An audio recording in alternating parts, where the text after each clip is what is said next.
So, ladies and gentlemen, welcome back. Well, keep conversing on social media using EHA 2020.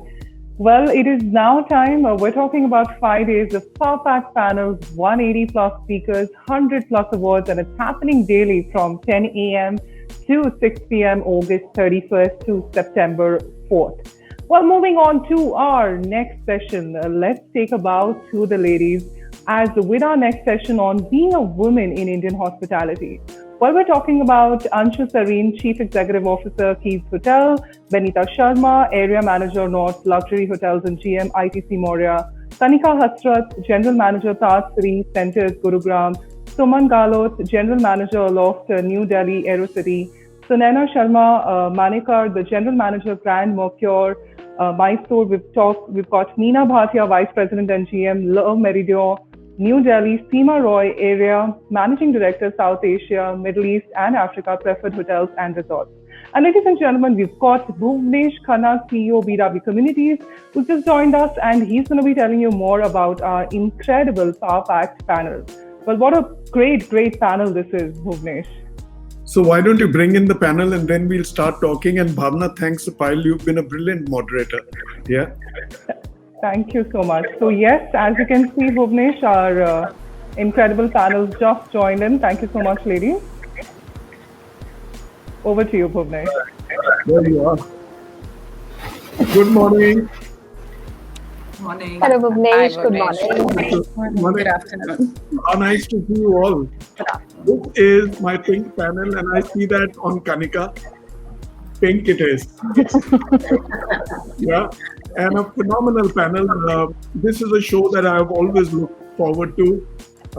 Good to see you, Anshu. Anshu, you may want to pull up slightly.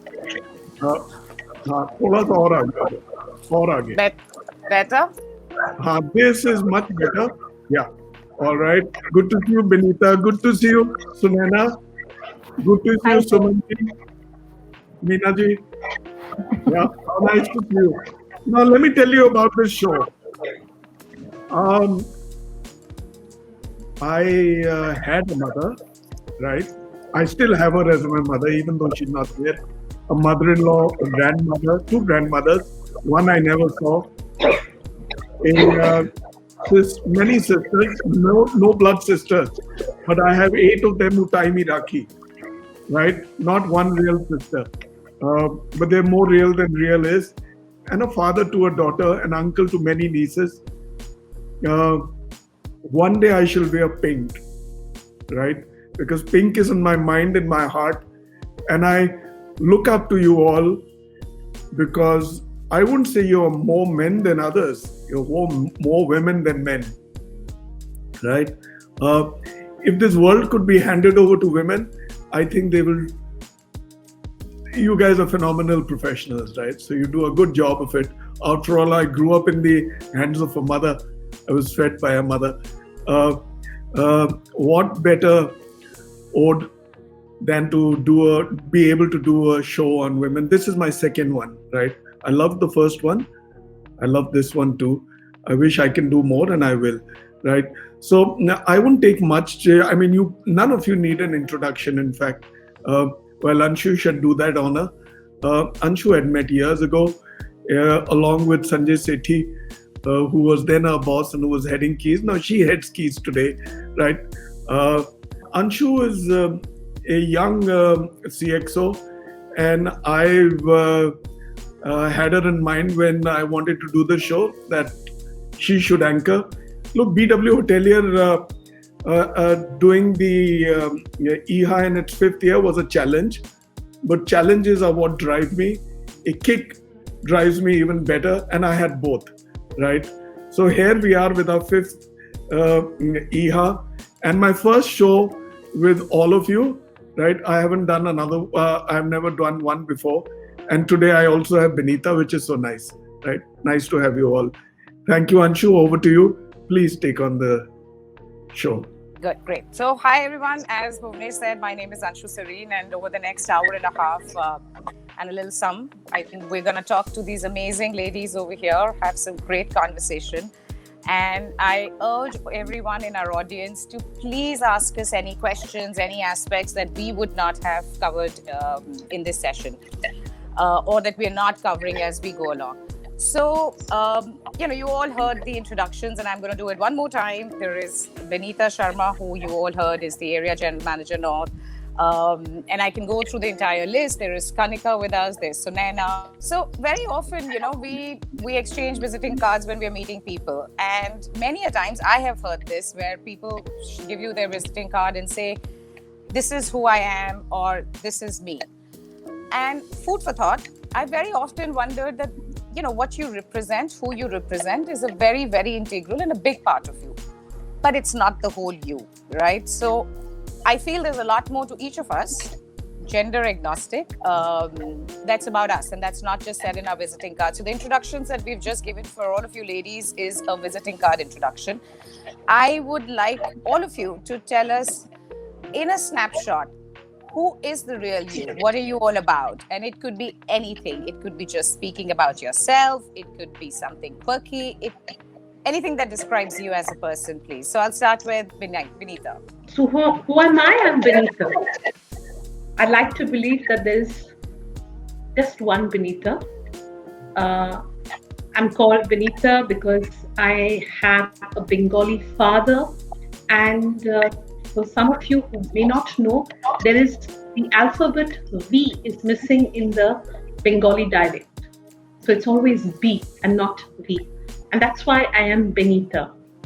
So it has nothing to do with a foreign name. It's very Indian. It's a Benita become a Benita. It's supposed to mean humility. And a lot of people who know me say that I'm anything but humble. I'd like to believe I am humble, but very few people can see that in me. I can see that I am a mother to start with. Not so good a wife. I am a daughter-in-law. My mother-in-law, after several years, now tells me I'm the best daughter-in-law, which I would not like to believe. I'm a daughter as well, and a big dog lover. So I'd like to say that I have babies who are dogs, and that's what I am. I'm a hotelier. Have never known anything else but hotels. Have never known any other company, but I can see hotels. If that gives you any insights into what I am Benita Sharma. Thank you. That's super.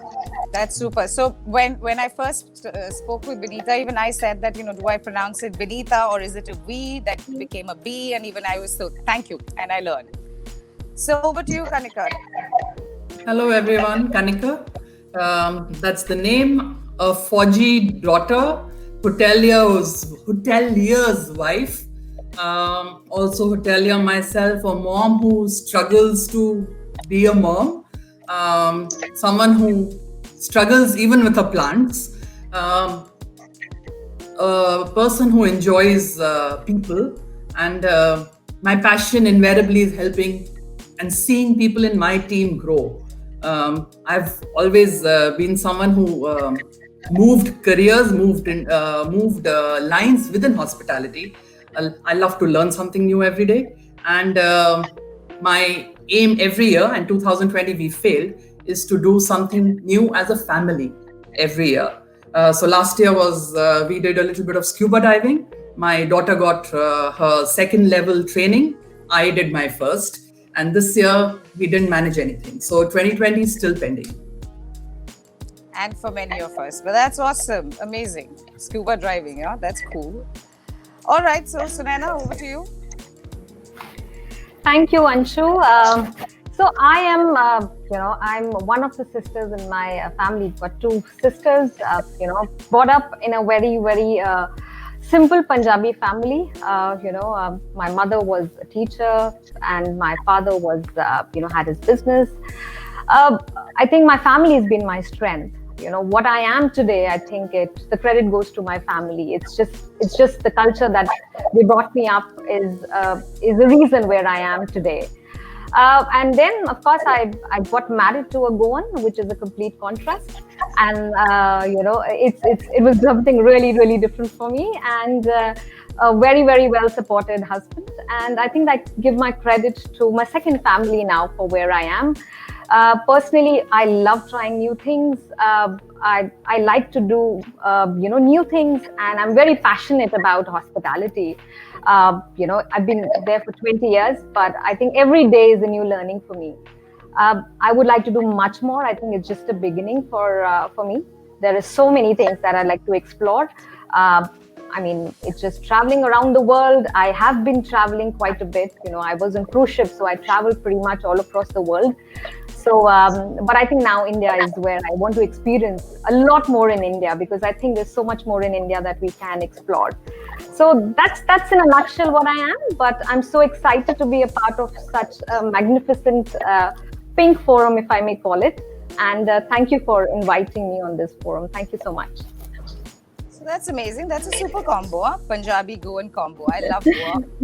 Yes. And I'm a Punj, so love both parts of it. Awesome. Yes, Meena, over to you. Hi, I'm Meena Bhatia. I belong to the baby boomer generation, but I grew up at a time when it was difficult for women to be hoteliers. But I have dirtied my hands right from the lowest ranks of hoteliering to reach where I am. I'm a proud and a passionate hotelier, and I think I was only born to be a hotelier. If anyone was to make a film on hotels now, my life would be a perfect life for it. So I've loved every bit of doing what I have done. I have raised a daughter, but I've never had any kind of gender agnostic goals for myself. I look at myself not only as a mother, but as a parent, equally as my husband does. I look at myself not as a daughter, but as a child, and I will take on all the responsibilities that children are supposed to. So I very much actually embrace the roles like any other person in this world would be, because I don't set a gender-specific role. I brought up a daughter not with the ambition of being a super mom, but with an ambition of being a superhuman being. I set up a house, not always setting and taking my daughter's failures as my own failures, but very much set up an example and a good example. And today, when I look at my daughter who follows my lifestyle and my work ideology, I do feel proud, because I feel that I set up an atmosphere which set a good example for her. That's what Respect. I am. Absolute respect. I've heard a lot about you even when I started hoteliering. Well, not started, I was very well within it, but absolute respect for you. Awesome. Thank you. Thank you. Suman, over to you. The rock star from the Aerocity. Yes. Hi, everyone. I'm Suman. Born into a hardcore Fauji family, of course. Dad being a great disciplinarian, as if that wasn't enough. Married a Fauji who was his student, and of course, double the dose for the life. And one thing I'm extremely particular, and that has held me in good stead, is my own sense of discipline. And of course, journalism is what I studied, and hotels just happened. But I loved every second of this profession, and I'm here to stay. And I said, whatever is takes. I mean, if today somebody is to ask that, would you like to trade off, or would you have chosen something else? And my answer would be capital no. So I so much love the work I do. I'm extremely passionate about, I've said it earlier and I say it now, that my biggest joy is to see my people grow. And I believe in cultivating family at work, and that's what something I've been very successful. So each assignment gives me an extended family, and I'm super proud to be a part of them. For now, that's enough. So I'm going to take some lessons on discipline from you. If there's anything, I lack discipline. So I'm going to come to you for that. Anytime. Thank you. Seema, over to you. Hi, thanks Anshu, and thanks Bhuvnesh for having us all over here. I think it's great to be a part of such a tremendous panel. As an introduction, Anshu, I think like everyone, like you actually said, I'd also probably have to take some tips on discipline. I'm pretty bad at that. But as an individual, over and above what I do, I'd say, well, since everyone's talking about family background, I'm a Punjabi married to a Bengali, so it's a different combination, but quite similar to some of us here. Mother of two, a daughter, a wife, partner, and I'd like to add a professional. I think, like everyone else, pretty passionate about what I do, self-driven. I used to describe myself, and I think I like to have fun in whatever I'm doing, like to enjoy what I'm doing, whether it's at work, whether it's at home. I think it's very, very important to have fun along the way. So I do that, but I do need tips on how to self-discipline myself and still keep Suman's that bit got her going. hands full Thank with you. us, so yeah, we will. I know. If you weren't, I have something to say. If you you didn't have the discipline and you don't practice, I don't think we would have been seeing you here. So you don't need much of it. Amen. Someone tell that to my family. They won't believe you. So that's awesome. So we have such diversity. We have such successful women over here. So we're going to jump right into the session. And just to kind of set some expectations around this discussion. So this is not a male bashing session, ladies and gentlemen who are listening in to us. I think this is a forum where we're going to share our experiences. And if there is something that we can influence, that we can mentor some of the young ladies and gentlemen who are here, then that's great. I think we'll all kind of agree with it that globally we're at this cusp of revolution for diversity, not just about gender, but about gender, race, and a whole lot. And I think as just being women, if we are able to simply just by being women and sharing our experiences with everybody, we can be a reminder that if you have compassion, if you have humility, which a lot of you do have, even though you claim that you don't, and you have ambition, it can all coexist and you can still be very successful. And I think if you're able to achieve them, then that's a great place for us to start. So I'm going to take something from what was recently published in one of the leading dailies, and I'm reading from there this excerpt, and I'd like to hear your views about it. So India presents a complex global paradox to most observers. There are a lot more women who are enrolling in schools and colleges, but there's still not enough in workplaces. There are women who are voting in great numbers, even more so than before, but they're not enough in our legislative assemblies and the parliament. And just taking the thought forward, when in the start of our industry, right, there are 50% of the people who join in are women. And I'm not just meaning hospitality as hotels, but the adjacent industries as well. And yet you have sub 10% at leadership roles. Why? What's your view on that? And I'd start it with Kanika, but please, everybody, feel free to pitch in. So, Kanika. So you're absolutely right. Honestly, in school, when you look at the averages of students, girls do much better in school. Lots more girls, I guess they're more conscientious. They work harder or they prove their grades, but somewhere as they grow in the industry, or even, I won't even say hospitality, any industry, the number of women dwindles down towards middle management. Something over the years which I really realized was the balance between home and work is where we lose the plot. The support system in India traditionally has been that joint family bit, but a woman's job is not being considered as important as the man's. So who to bring up the family, who had to give up their career or not give as much focus on being a professional is unfortunately the woman. So at the middle management level is where we tend to lose a lot of our brilliant resources.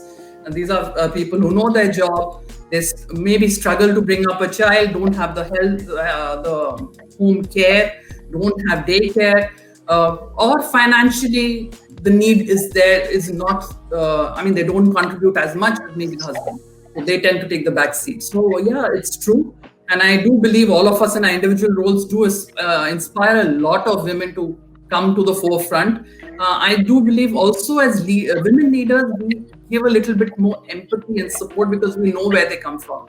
And I know when we were chatting about this earlier, all of us had in our own hotels more women than some other hotels or our own organizations. So yeah, it is a challenge, but I think individually all of us can start propping some more up. Sunaina, would you also think that there is a middle rung deficit that happens, that a lot of women join an industry and then somewhere in the middle rung, there is a gap that happens and, therefore the number of people that actually go up are not really in the same proportion? No, I completely agree with what Benita Kanika mentioned about that it is difficult or it is a little slower when it comes for women to move up the ladder from a mid-managerial position to going upwards. Like for example, but there's been a lot of change that I want to also talk about from where I began, which was about 20 years ago. There was a glass ceiling, and which did exist, where we had to push ourselves down and say that we have to work harder, we have to give up our commitments, whether it's family or personal. On the contrary, now, of course, we are living in a rapidly changing world with women are also looking at following dreams and passions. And that's the reason more and more women have started working, not just in hospitality, but I think in all organizations. What I feel is, hospitality has also started acknowledging and appreciating women. And, they've understood that we need to start creating a culture to give opportunities to women. So, for example, if I talk about Accor, what we are promoting is gender diversity. And it's not about everyone's duty, regardless of their own gender. With programs like RISE, where we have 2 eyes in a RISE, which means men and women. And it's all about being equal. And, promoting not just about women, but also about diversity and inclusions within the network. It could be disability, it could be culture and generations, I feel truly that women are moving forward. I think what's important now is to take that leap. For us, it's a responsibility that we also have in encouraging women. I think it's a platform for us to let them know that we are living in a different world. We need to be confident. We need to, get away of these inhibitions. I think women can work parallelly and do as much better. And I think we should stop bashing ourselves down by saying we want to compete. I think just do the best that we can. And that's what is important, I feel.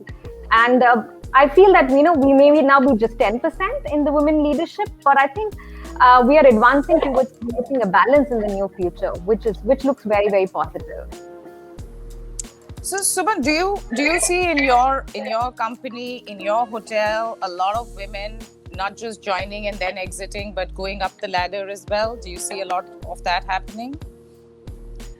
Yes, Anshu. So, in this, in my organization, in fact, surprisingly, there are a lot more women than what I generally see in the hotel companies. And of course, let's go back a little bit in time. Why the leadership roles and women at the senior positions are lesser than men, maybe? Because 20 years back, not many saw hotels and hospitality as an industry.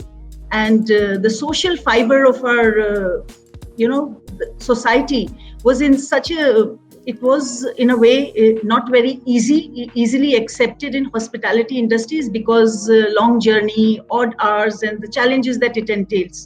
At the same time, of course, women have forayed into these jobs, and at the same time I see, and I've of course seen both the organizations. I worked for earlier Taj Group of Hotels and now Marriott International. Both the companies give equal opportunities to women, and as the years go by, because somebody who started a career 10 years back of course would leave, as Kanika said, they leave halfway because there are challenges, and it's not the industry per se which stops them in any way.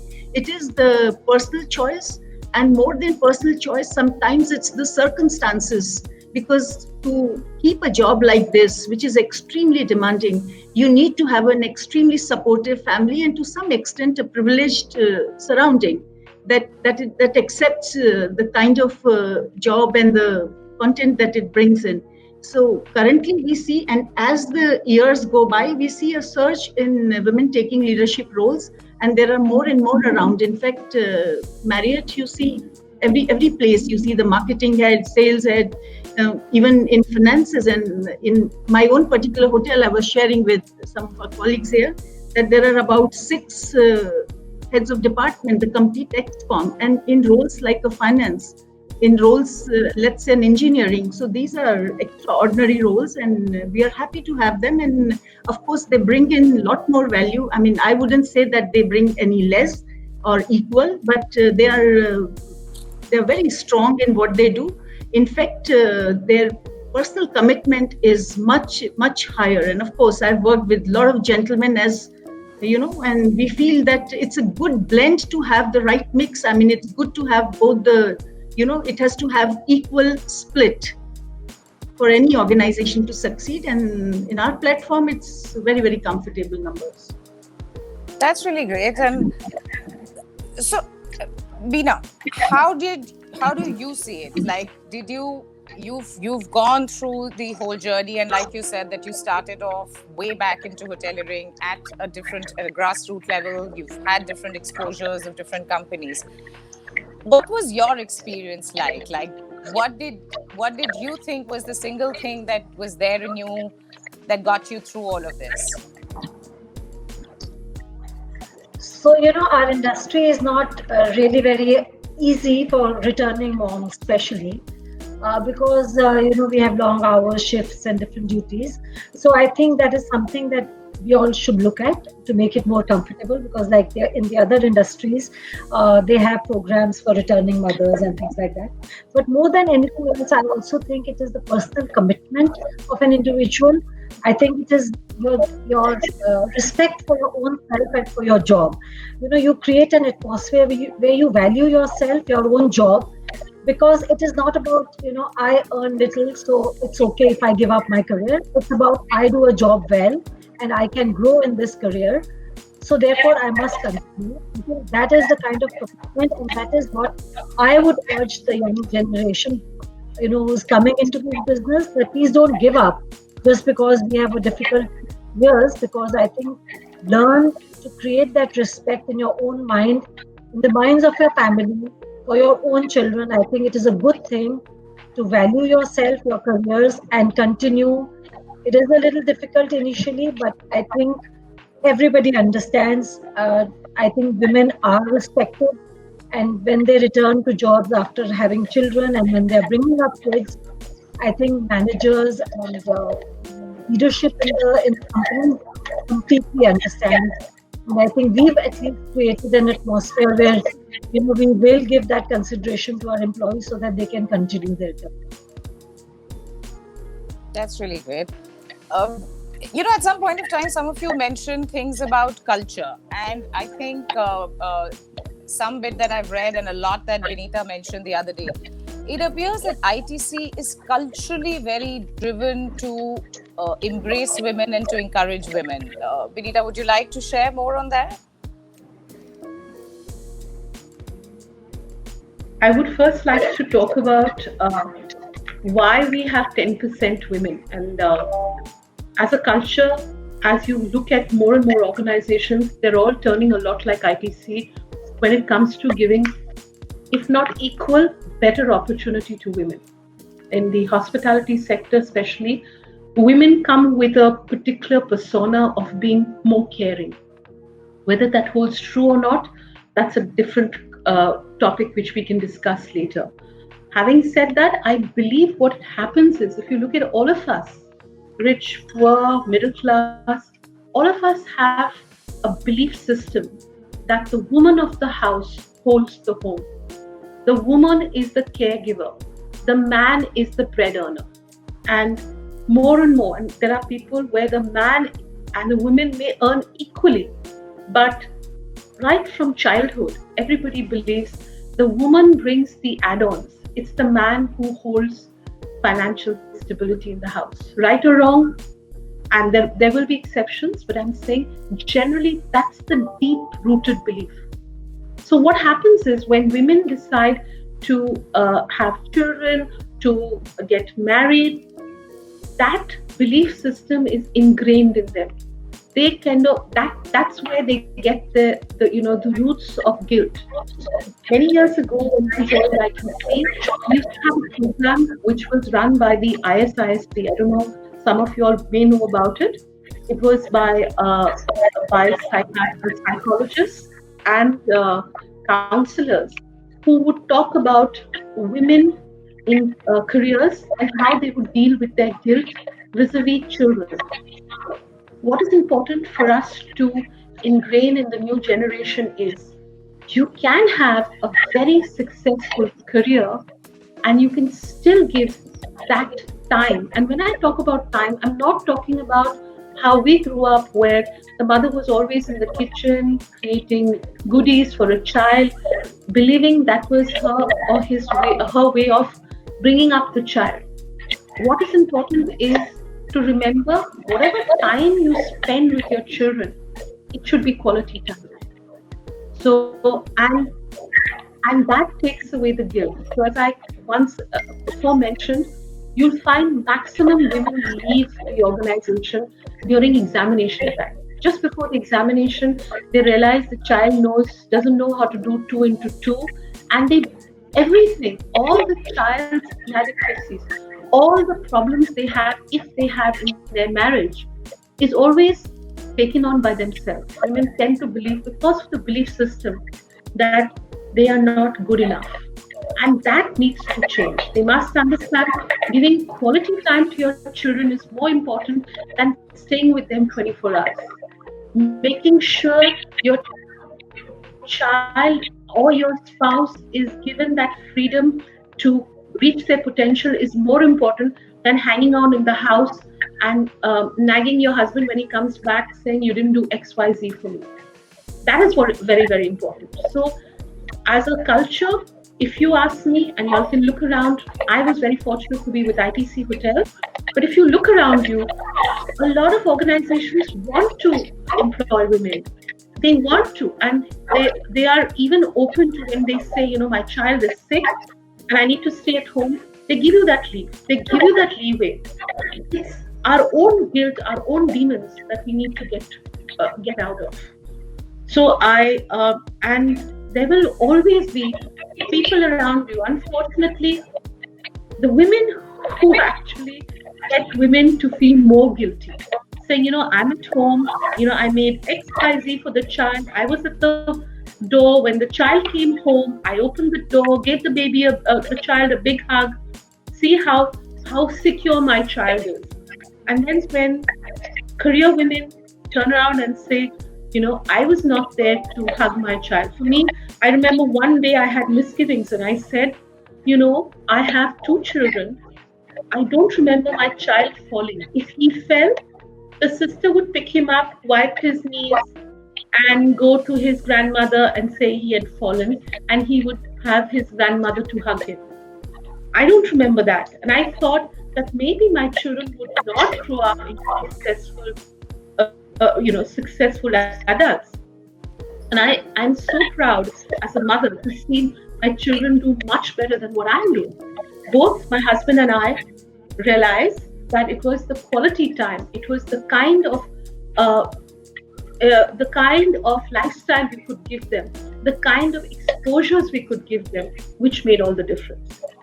So yes, working women, there may be a time in your life where you feel life is going nowhere and the family is kind of not coming together. But all I can say is hang in there.